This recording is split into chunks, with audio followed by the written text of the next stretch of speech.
बिस्मिल्लाहिर्रहमानिर्रहीम। या अय्युहल्लज़ीना आमनू कुतिबा अलैकुमुल क़िसास, ऐ ईमान वालो तुम पर किसास फ़र्ज कर दिया गया। किसास क्या होता है? कत्ल के बदले कत्ल करना। ठीक है, बाज़ तहरीकें दुनिया में वो चलती हैं जो ऐसे लगता है शैतान ने बैठ कर डिक्टेट करवाई, प्योरली अल्लाह के किसी सरी हुक्म के खिलाफ। ठीक है, अभी यहाँ पर मसलन दहशतगर्दी के मसाइल थे, कई कन्फर्म दहशतगर्द जो थे वो जेलों में थे, हुकूमत उनको फांसी नहीं दे रही। क्यों? आका नाराज हो जाएंगे। जिन्होंने कहा है कि सजाए मौत ख़त्म करो, आका नाराज हो जाएंगे। आका नाराज हो जाएंगे, फंड्स बंद कर देंगे।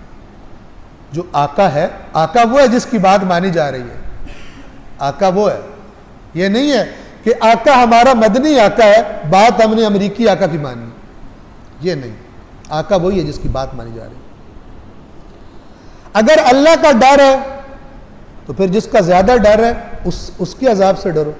नहीं, अमेरिका का अजाब ज्यादा सख्त है, वो तो बम चलाएगा, मिटा के रख देगा। अल्लाह ने क्या कर, उसका बम तो तुम्हें एक दिन में ख़त्म कर देगा ना। तो अल्लाह का अजाब तो 1000 बार भी मरोगे दोबारा जिंदा हो जाओ, उसकी बात पे यकीन नहीं है तुम्हें। ईमान की कमी। ये सरी हुक्म कुरान का किसास का कि जो जानबूझ कर कत्ल करता है। ऐ ईमान वालो तुम पर मकतूलीन के बारे में किसास का हुक्म लिख दिया गया है। आज़ाद के बदले आज़ाद, ग़ुलाम के बदले ग़ुलाम, औरत के बदले औरत। हाँ, अगर मकतूल के भाई की तरफ से, ये भी समझ लें, ये इसका एक बैकग्राउंड है। एक कत्ल हुआ था और कत्ल करने वाला जो था वो ग़ुलाम था, और ये जो मुतालबा कर रहे थे, कह रहे तुमने हमारा ग़ुलाम मारा, हम तुम्हारा आज़ाद बंदा मारेंगे। तो इस तनाजुर में ये बात की गई कि बैलेंस रखना, और कहा गया आज़ाद के बदले आज़ाद, ग़ुलाम के बदले ग़ुलाम, और औरत के बदले औरत। यानी कोई ये ना करे कि जो बराबरी बनती है उससे ज़्यादा का मुतालबा करे। और बाकी ये फ़िक़ही मसाइल इसके बहुत तुलानी है कि अभी हमारे पास उसको डिस्कस करने का ज़ाहिर बात है कि इसमें वक्त नहीं है। फ़मन उफ़िया लहू मिन अख़ीहि शैउन। अब देखें, अल्लाह फरमाता है कि अगर, अल्फाज देखें कुरान कितने प्यारे, जिनका कत्ल हुआ वो भाई भाई थोड़ी होते हैं, मकतूल, कत्ल करने वाला और मकतूल के वारिसीन। लेकिन अल्लाह लफ्ज़ ऐसा इस्तेमाल कर रहा है जिसमें एक पैगाम है कि जिसको अपने भाई की तरफ से कुछ माफ़ कर दिया जाए, यानी मकतूल के वारिस कहें अपनी मर्जी से कि हम तुम्हें कत्ल नहीं करते, फिर क्या होता है? दियत होती है।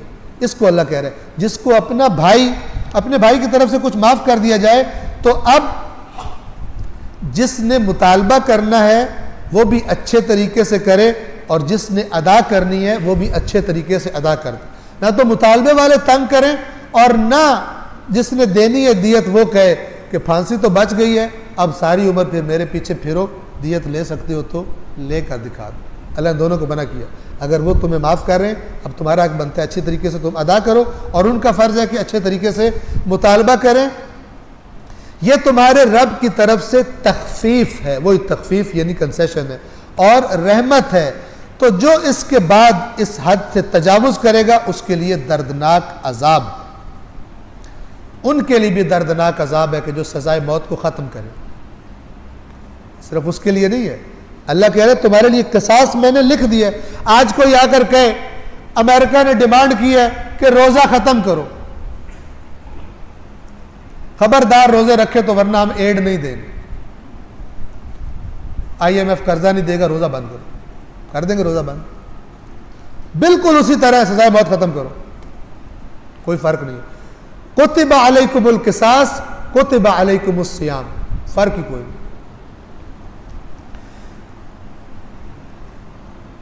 इसके बाद जो हद से तजावुज करेगा उसके लिए दर्दनाक अजाब है। वलकुम फिल किसास हयातुन, और मैं तुम्हें बता दूं किसास में तुम्हारे लिए जिंदगी का राज है, ताकि पता चले कि अगर मैं कत्ल करूंगा तो मुझे भी लटका देंगे, मैं बचूंगा नहीं, तो ये चीज़ रुकावट का सबब बन जाएगी। और ए अक्ल वालो, तुम्हारे लिए किसास में जिंदगी है। अब मर्जी है, अल्लाह की बात पर एतमाद है कि वो ज़्यादा इल्म रखता है, कि यूरोपियंस ने जो रिसर्च करके बात की है वो ज़्यादा सही जगह पे पहुँचे हैं कि सजाए बहुत गलत चीज़ होती है। जिसको जिस पर ईमान है वो उसकी तरफ वोट डालेगा। अल्लाह क्या फरमा रहा है, अक्ल वालों, किसास में तुम्हारे लिए जिंदगी है, लअल्लकुम तत्तकून, ताकि तुम इसके सबब से बचते रहो, यानी कत्ल गारत कम हो जाएगी, कत्ल गारत का बाजार कम हो जाएगा। वरना पैसे वाला कहेगा मैं अब इसको मार देता हूँ, बाद में अपने असर रसूख से मसलन क्या पैसे दे के बच जाऊँगा या फलान हो जाऊँगा या सज़ा मिलेगी, बारह देखा जाएगा, मारेगा मुझे कोई नहीं, जेल में भी मैं तो एसी और टीवी के साथ रह सकता हूँ अपने पैसों की वजह से।